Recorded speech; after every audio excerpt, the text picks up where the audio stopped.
Ya, Shalom sahabat-sahabat BBL TLW. Hari ini Selasa tanggal 18 Februari 2025. Kita masih belajar mengenai mujizat untuk memuliakan Allah. Sebagaimana dalam pelajaran sebelumnya kita tahu bahwa ciri-ciri dari adanya mujizat yaitu kalau ada krisis. Nah, dalam kehidupan sehari-hari entah itu ada krisis kesehatan, misalnya sakit sangat berat, atau dalam keadaan hampir mati, kemudian ada intervensi ilahi dan orang tersebut sembuh atau nggak jadi meninggal. Misalkan juga ketika sangat kepepet dan sangat memerlukan uang, tiba-tiba ada yang transfer uang, puji Tuhan. Ada banyak contoh lainnya bagaimana orang-orang mengalami pertolongan secara supernatural dan mereka bisa memuliakan Tuhan. Nah, mujizat terjadi supaya orang-orang menyadari bahwa Tuhan itu ada. Tuhan hidup dan Dia senantiasa mau menolong setiap anak-anaknya. Kita juga sudah belajar bahwa alangkah baiknya kalau kita hidup dalam berkat dan bukan dari satu mujizat ke mujizat lainnya. Kalau hidup kita dari satu mujizat ke mujizat lainnya, berarti hidup kita dari satu krisis ke krisis lainnya. Bukan hidup seperti ini yang diinginkan oleh Tuhan. Akan tetapi kalau melalui kita, orang-orang menerima mujizat Tuhan, itu berarti kita sudah hidup dalam kerajaan Allah. Puji Tuhan. Nah, perlu diingat, kita adalah alatnya Tuhan untuk melayankan kuasa dan otoritasnya di muka bumi ini. Kalau kita tidak akan bergerak, kita tidak mau bergerak, Tuhan tidak akan kekurangan orang-orang. Tapi alangkah sayangnya ya. Jadi mujizat adalah peristiwa luar biasa yang terjadi di luar hukum alam dan dilakukan oleh kuasa ilahi. Mujizat seringkali menjadi tanda campur tangan Tuhan dalam sejarah manusia. Ini menunjukkan kuasanya, kasih, dan kehendaknya. Sejak awal penciptaan, Tuhan telah menunjukkan kemuliaannya melalui berbagai macam mujizat. Nah, salah satu mujizat terbesar dalam perjanjian lama adalah pembebasan bangsa Israel dari Mesir. Ketika Musa membelah Laut Merah, peristiwa ini tidak hanya menyelamatkan umat Israel, tapi juga memperlihatkan kuasa Tuhan yang luar biasa. Di dalam Keluaran 15 ayat 13 tertulis, "Tetapi engkau dengan kasih setiamu telah menuntun umat yang telah kau tebus. Engkau telah membimbing mereka dengan kekuatanmu ke tempat kediamanmu yang kudus." Melalui mujizat ini bangsa Israel belajar bahwa Tuhan adalah satu-satunya Allah yang berkuasa atas alam dan sejarah ya. Dalam perjanjian baru, Yesus Kristus sebagai anak Allah melakukan banyak mujizat selama pelayanannya di dunia. Namun setiap mujizat yang Yesus lakukan tidak hanya bertujuan untuk menyembuhkan atau membebaskan, tapi juga betul-betul untuk menyatakan kemuliaan Allah. Nah, salah satu contoh yang nyata adalah waktu Yesus membangkitkan Lazarus dari kematian. Sebelum melakukan mujizat itu, Yesus berkata di dalam Yohanes 11 ayat 4, "Tetapi ketika Yesus mendengarnya, ia berkata, penyakit itu tidak akan membawa kematian, tetapi akan menyatakan kemuliaan Allah. Sebab oleh penyakit itu anak Allah akan dimuliakan." Nah, banyak orang salah mengerti dengan ayat ini. Orang berpikir sakit penyakit akan membuat nama Tuhan dipermuliakan. Akhirnya banyak orang yang memberi pernyataan bahwa Tuhanlah yang mengizinkan sakit penyakit, supaya nanti kemuliaan Tuhan, supaya kemudian nanti ya Tuhan ketika orang tersebut sembuh, dia akan memuliakan nama Tuhan. Ini sama sekali nggak benar ya.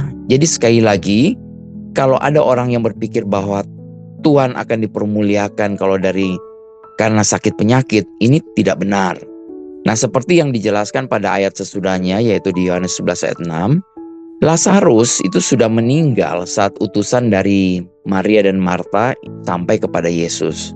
Oleh karena itu, kita dapat yakin bahwa Yesus tidak mengatakan bahwa Lazarus tidak akan mati. Yesus justru menyatakan imannya bahwa kematian bukanlah hasil akhir dari situasi ini.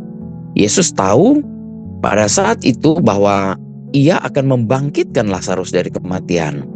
Jadi pernyataan Yesus tentang penyakit itu tidak akan membawa kematian, tetapi akan menyatakan kemuliaan Allah, ini harus dipahami dalam konteks ini.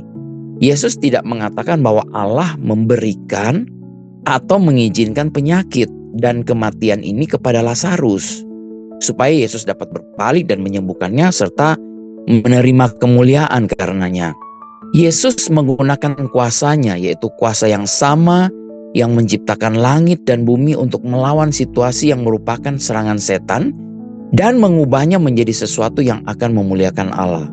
Jadi pernyataan Yesus ini bukan hanya pernyataan imannya, tapi juga jawaban kepada Maria dan Marta yang kemudian memberi mereka sebuah janji atau dasar firman untuk dipegang teguh. Jika mereka memahami dan mempercayai perkataannya, mereka akan percaya bahwa Lazarus akan dibangkitkan. Jadi sakit penyakit bukan dari Tuhan, bukan Tuhan juga yang memberi atau mengizinkan sakit itu kepada manusia. Tetapi kalau ada penyakit, ada sakit, bahkan kalau ada yang sudah mati sekalipun, itu dapat disembuhkan, dapat dibangkitkan oleh kuasa Tuhan yang bekerja di dalam kita. Melalui kita orang-orang percaya, dan itu akan memuliakan nama Tuhan. Amin. Nah, kita lanjutkan mengenai mujizat bagaimana Lazarus dibangkitkan.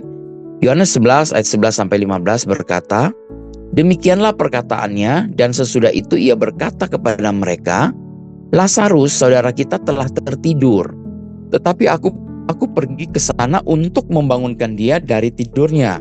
Maka kata murid-murid itu kepadanya, 'Tuhan, jikalau ia tertidur, ia akan sembuh.' Tetapi maksud Yesus ialah tertidur dalam arti mati. Sedangkan sangka mereka, Yesus berkata tentang tertidur dalam arti biasa. Karena itu Yesus berkata dengan terus terang, 'Lazarus sudah mati. Tetapi syukurlah aku tidak hadir pada waktu itu, sebab demikian lebih baik bagimu, supaya kamu dapat belajar percaya. Marilah kita pergi sekarang kepadanya.' Yesus tahu bahwa Lazarus sudah mati dan mengatakannya di Yohanes 11 ayat 14. Namun Yesus memilih mengatakan bahwa Lazarus sedang tidur. Mengapa Yesus mengatakan bahwa Lazarus sedang tidur? Padahal sebenarnya dia tahu bahwa Lazarus sudah mati. Nah, tentu saja kematian ini memiliki konotasi negatif. Yesus menggunakan kata tidur supaya murid-muridnya tidak putus asa dan menjadi tidak percaya. Namun ketika mereka salah memahami maksudnya, Yesus berkata dengan jelas bahwa Lazarus sudah mati. Ini menggambarkan pelajaran yang kuat tentang pengakuan dosa kita ya. Yesus memilih untuk tidak menggunakan kata-kata yang akan ditafsirkan bertentangan dengan apa yang ia yakini. Namun ia tidak menyangkal fakta-fakta alami. Ia hanya tidak membesar-besarkannya. Namun ketika Yesus disalahpahami, ia mengklarifikasi situasinya dengan mengatakan apa fakta sebenarnya. Nah, sebagian orang akan menafsirkan ini sebagai perkataan negatif, dan memang itu bisa saja terjadi jika ia berhenti di situ. Tapi ia melanjutkan dengan mengatakan bahwa kematian bukanlah akhir dari cerita. Kadang-kadang kita harus mengatakan apa yang secara alamiah terjadi, mengatakan kenyataannya. Dan itu tidak salah selama kita menambah kebenaran rohani yang lebih besar, yaitu apa yang kita percayai. Contoh, saya sementara melawan flu, tapi saya percaya bilur-bilur Yesus sudah menyembuhkan saya. Nah, di sini Yesus berkata terus terang, Lazarus sudah mati. Tetapi ia bersyukur dia tidak ada pada waktu itu. Mengapa? Supaya orang-orang dapat belajar percaya. Nah, Yesus telah berbicara tentang Lazarus yang sedang tidur, bukannya mati, karena ia benar-benar deskripsi yang jauh lebih baik. Kematian bagi pikiran duniawi, bagi para murid akan menjadi final. Sedangkan kata tidur bukan sesuatu yang final. Nah, Yesus telah berbicara tentang imannya atas situasi ini. Dan dia akan membangkitkan Lazarus dari kematian. Tidak ada situasi yang final atau mustahil bagi Tuhan. Apapun keadaan Bapak Ibu juga saat ini bukan sesuatu yang final. Lukas 1 ayat 37 berkata, sebab bagi Allah tidak ada yang mustahil. Tidak ada yang mustahil juga bagi orang yang percaya kepadanya. Nah, ketika para murid itu salah memahami apa yang Yesus katakan, dia mengklarifikasi kenyataannya dengan mengatakan dengan jelas bahwa Lazarus sudah mati. Ini kelihatannya seperti pernyataan yang bertentangan dan negatif dengan apa yang akan Yesus lakukan, yaitu membangkitkan Lazarus dari kematian. Dan memang betul kalau kita hanya sampai di situ ya. Yesus tidak berhenti sampai di situ, tetapi dia melanjutkan dengan mengatakan dalam Yohanes 11 ayat 15, aku bersyukur karena aku tidak ada di sana supaya kamu dapat percaya. Ini mengacu pada Lazarus yang dibangkitkan dari kematian, dan itu mengubah pernyataan Yesus tentang fakta negatif menjadi pengakuan iman yang positif. Nah, banyak orang sekarang telah menjadi bingung tentang masalah ini. Seringkali orang akan menolak untuk berbicara atau mengatakan situasi apapun yang bertentangan dengan janji yang telah diberikan Tuhan kepada mereka. Tentu saja orang-orang ingin menghindari berbicara tentang masalah mereka. Nah, dalam hal ini Yesus menghindari penggunaan kata untuk menggambarkan situasi Lazarus yang akan menanamkan rasa takut ke dalam hati para pengikutnya. Tetapi ketika berhadapan dengan orang-orang yang tidak mengerti, dia tidak menyangkal fakta-fakta alami. Pengakuan yang benar dan positif tidak menyangkal kebenaran alami. Dan kita tidak berhenti hanya sampai di ranah alami atau jasmani. Kita perlu menyampaikan kebenaran rohani yang lebih besar. Inilah yang Yesus lakukan dan kita harus mengikuti teladannya. Oleh karena itu kita tidak salah untuk mengakui masalah fisik seperti penyakit selama kita mengakui kebenaran rohani, yaitu oleh bilur-bilurnya kita telah sembuh. Di 1 Petrus 2 ayat 24 ya. Orang percaya sejati tidak akan menyangkal bahwa masalah itu ada. Mereka hanya menyangkal hak masalah itu untuk terus ada dalam hidup mereka, yaitu dengan mengakui iman mereka kepada Tuhan. Nah, Filemon 1 ayat 6 dalam versi King James berkata, supaya komunikasi imanmu menjadi efektif oleh pengakuan akan setiap hal yang baik yang ada padamu, yang ada di dalammu, yang ada di dalam Kristus Yesus. Dengan kata lain, kita perlu mengakui bahwa hal-hal baik terjadi, termanifestasi dalam hidup kita. Nyatakanlah bahwa tubuhmu sehat, engkau makmur, engkau memiliki pikiran Kristus, semua buah roh ada, yaitu kasih, sukacita, damai sejahtera, kesabaran, kemurahan, kebaikan, kesetiaan, kelemah lembutan, penguasaan diri termanifestasi dalam hidupmu, dalam hidup kita. Nah, yang terakhir kalau kita membaca di dalam Yohanes 9, ini menceritakan sekali lagi tentang mujizat kesembuhan di mana ada orang buta sejak lahirnya. Nah, tentu saja bukan orang buta ini atau kedua orang butanya yang telah berdosa ya. Bapak Ibu nanti bisa baca Yohanes 9 ayat 1 sampai 4. Ya, Yesus tidak mengatakan bahwa mereka tidak berdosa, tetapi hanya mengatakan bahwa bukan dosa individu siapapun yang menyebabkan kebutaan. Melalui dosa manusia, kerusakan memasuki dunia, dan kerusakan itu telah menghancurkan keseimbangan sempurna yang dimaksudkan oleh Tuhan. Ada bayi-bayi yang lahir dalam keadaan tidak normal, seperti buta sejak lahirnya, dan ini tidak selalu karena dosa orang tua, tetapi hanya karena dosa secara umum dan kehancuran yang ditimbulkannya. Nah, dosa telah merusak seluruh umat manusia, menyebabkan semua jenis masalah, banyak penyakit bersifat genetik, dan karenanya itu diturunkan kepada anak cucunya. Ya, bisa jadi penyakit itu masuk ke generasi sebelumnya dan karenanya anak itu dilahirkan dengan cacat. Namun, orang tuanya bisa saja tidak bersalah dan bukan yang menyebabkan masalah tersebut.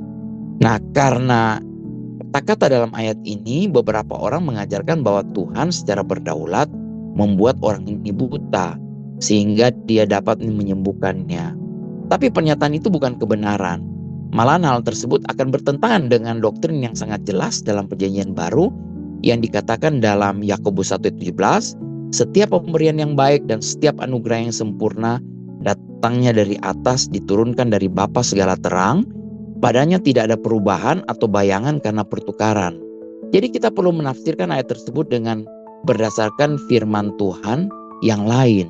Ya, jadi dari pembelajaran hari ini kita semakin memahami bahwa mujizat bukan sekedar intervensi ilahi dalam situasi sulit, tetapi juga merupakan cara Tuhan menyatakan kuasa dan kemuliaannya melalui kehidupan kita, melalui diri kita.